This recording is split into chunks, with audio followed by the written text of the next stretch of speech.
আসসালামু আলাইকুম। আমি ডক্টর মাহমুদুল হাসান। আমি একজন মেডিসিন, ডায়াবেটিস এবং কিডনি রোগ বিশেষজ্ঞ। আমি ফেনী মেডিনোভা হাসপাতালে শুক্রবার বসি দুপুর 2টা থেকে সন্ধ্যে 6টা পর্যন্ত। তো আজকে আমি আপনাদের সামনে একটা টপিকস নিয়ে আলোচনা করতে চাই, যেটা আমরা নিয়মিত হসপিটাল বা চেম্বারে ফেস করে থাকি। সেটা হচ্ছে যে আমরা অনেক রোগী পাই যারা কিডনি রোগে ভুগতেছেন, কিন্তু কিডনি রোগ কেন হয়েছে বা কি কারণে হয়েছে সে সম্বন্ধে তাদের কোনো ধারণা নেই। প্রথমে আমি বলে রাখি, সেটা হচ্ছে যে কিডনি আসলে একটি প্রতিরোধমূলক রোগ। এটা চিকিৎসা একটা হচ্ছে প্রতিরোধ করতে হবে। কিডনি রোগ যদি পার্মানেন্ট হয়ে যায় এটা আর ঠিক করা যায় না, এবং ভবিষ্যতে ডায়ালিসিস দিয়ে এটা শেষ করতে হয়। তো সেক্ষেত্রে আমাদের যে জিনিসটাতে আমাদের সবার অসতর্কতা থাকে সেটা হচ্ছে যে ডায়াবেটিস এবং প্রেশারটা কন্ট্রোল না করা। আমরা অনেক রোগী পেয়ে থাকি যারা হয়তো ইনসুলিন নিচ্ছেন, ট্যাবলেট খাচ্ছেন, কিন্তু তাদের ডায়াবেটিসটা আসলে কোনোভাবেই কন্ট্রোলে নাই। এবং দীর্ঘদিন ডায়াবেটিস কন্ট্রোলে না থাকার কারণে তারা অনেকে প্রেশার ডেভেলপ করেন এবং আলটিমেটলি কিডনি রোগ।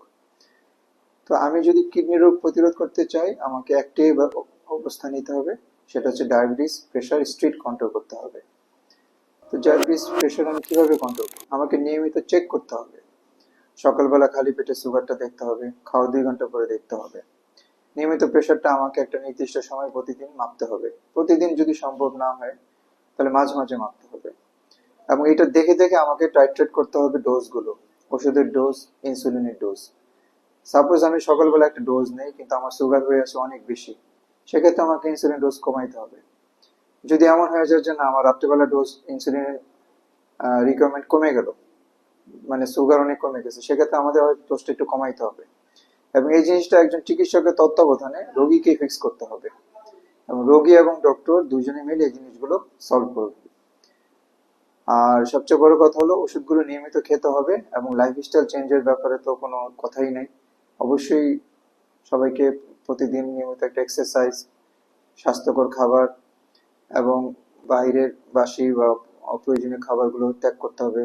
আর একটা জিনিস হচ্ছে যে আমরা অনেক সময় কোনো সমস্যা হলে ফার্মেসি থেকে হঠাৎ করে ব্যস্তার ওষুধ কিনে নিয়ে আসি। এই জিনিসগুলো করা যাবে না।